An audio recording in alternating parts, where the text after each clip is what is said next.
Good morning सभी दर्शकगणों को मेरा प्रणाम। मैं डॉक्टर वैभव कुमार आज आपके सामने एक टॉपिक लेके आया हूं जिसे कहते हैं स्ट्रोक। स्ट्रोक जिसे आम भाषा में लकवा या पैरालिसिस भी कहा जाता है। स्ट्रोक बहुत ही सरल बीमारी है परंतु इलाज के अभाव में बहुत ही गंभीर रूप ले लेती है। इसकी गंभीरता का अंदाजा इसी बात से लगाया जा सकता है कि WHO के अकॉर्डिंग विश्व की मृत्यु दर का तीसरा सबसे बड़ा कारण स्ट्रोक है तथा विश्व में विकलांगता दर के लिए भी तीसरा सबसे बड़ा कारण ही स्ट्रोक है। इसकी गंभीरता का अंदाजा इस बात से भी लगाया जा सकता है कि पूरे विश्व में हर साल 15 मिलियन लोग स्ट्रोक से ग्रसित होते हैं, जिसमें से 5 मिलियन तो सर्वाइव ही नहीं कर पाते हैं तथा जो सर्वाइव करते हैं उनमें से भी 5 मिलियन लोग परमानेंट डिसेबिलिटी का शिकार हो जाते हैं। अब सबसे पहले जानते हैं कि स्ट्रोक होता क्या है। स्ट्रोक यानी कि दिमाग की खून संचार में कहीं नस का दब जाना, जिसके कारण हमारे शरीर का कोई हिस्सा काम करना बंद कर देता है। अब हमें समझना है कि आम आदमी इसको कैसे पहचानेगा। अपने घर में कभी कोई आपका रिश्तेदार या आपका कोई पड़ोसी इस बीमारी से ग्रसित हो तो उसको पहचाने कैसे। इसको पहचानने का सिंपल सा एक फॉर्मूला है फास्ट, FAST, जिसमें से F फॉर फेशियल डिविएशन यानी कि चेहरे का टेढ़ापन, A फॉर्म आर्म यानी कि आर्म या फिर शरीर के किसी भी हिस्से का नाकाम करने या कमजोरी या लकवाग्रस्त हो जाना, S फॉर स्लरिंग यानी कि जबान की लड़खड़ाहट।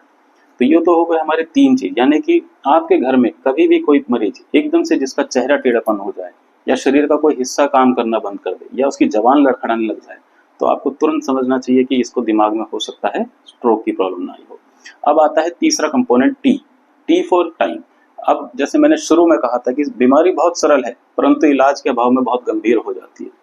तो T फॉर टाइम से मतलब है कि यदि स्ट्रोक के मरीज को 4.5 घंटे के अंदर अस्पताल में लाया जा सके तो एक बहुत ही अच्छी दवाई है जिसे हम आज के टाइम पे कहते हैं थ्रोम्बोलिसिस।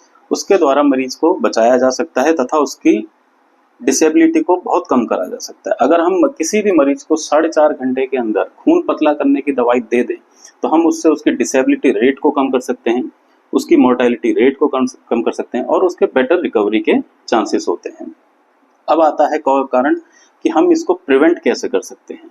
इलाज से ज्यादा बेहतर बचाव होता है। तो बचाव के लिए इसमें याद करना है कि सबसे पहले हमें जानना पड़ता है कि किन लोगों को ये सबसे ज्यादा होता है। जिन मरीज को लॉन्ग स्टैंडिंग डायबिटीज हो, लॉन्ग स्टैंडिंग BP की प्रॉब्लम हो, लॉन्ग स्टैंडिंग कोलेस्ट्रॉल की प्रॉब्लम हो, या जो मदिरापान करते हो या फिर धूम्रपान करते हो या फिर जिनकी मोटापा बहुत ज्यादा हो या जिनकी फिजिकल एक्टिविटी बहुत कम हो, उन लोगों को स्ट्रोक होने के चांसेस सबसे ज्यादा हो जाते हैं। तो अब बचाव में हमें क्या करना है, हमें अपना BP और शुगर कंट्रोल करना है। हमेशा अपने लिए पूरे दिनचर्या में 30 मिनट के लिए अपना व्यायाम का समय निकालना है और जब कभी भी आपको ऐसे लक्षण मिले तो तुरंत नजदीकी अपने फिजिशियन को जाके मिलना है और कोशिश करनी है कि जब भी लक्षण आए आपको 4.5 घंटे के अंदर अस्पताल में पहुंचे, ना कि किसी झाड़ फूक के चक्कर में पड़े। धन्यवाद।